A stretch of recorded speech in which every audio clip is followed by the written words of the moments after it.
আপু, আমাদের কেন সবসময় বড়দের সম্মান করতে হয়? যদি কেউ খারাপ ব্যবহার করে তাহলে কি আমরাও তাদের সাথে খারাপ ব্যবহার করব? হুম আমি তো শুনেছি মানুষ যেমন আচরণ করে তেমনই প্রতিদান পায়। তাহলে যদি কেউ খারাপ ব্যবহার করে আমরাও কি তাদের সাথে তেমনই ব্যবহার করব? আরে, ঠিক বলেছো। আমার এক বন্ধু আমাকে খারাপ কথা বলেছিল, আমিও তাকে উত্তর দিয়েছি। তাহলে কি আমরা ঠিক করেছি নাকি ভুল?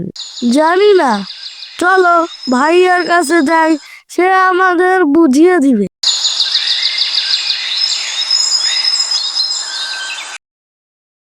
আসসালামু আলাইকুম রহমতুল্লাহ। ওয়ালাইকুম আসসালাম রহমতুল্লাহ। ভাইয়া, আমাদের একটা সমস্যা হয়েছে। বলো, কি হয়েছে? যদি কেউ আমাদের সাথে খারাপ ব্যবহার করে তাহলে কি আমাদেরও তাদের সাথে খারাপ ব্যবহার করা উচিত? না, ইসলামে আমাদের ধৈর্য ধরতে বলা হয়েছে।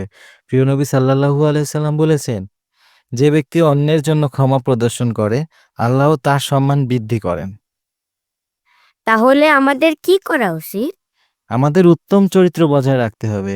রাসূল সাল্লাল্লাহু আলাইহি সাল্লাম বলেছেন, তোমাদের মধ্যে সেই ব্যক্তিই উত্তম যার চরিত্র উত্তম। ও, তাহলে আমাকেও ভালো ব্যবহার করতে হবে। ঠিক বলেছো, ধন্যবাদ ভাইয়া।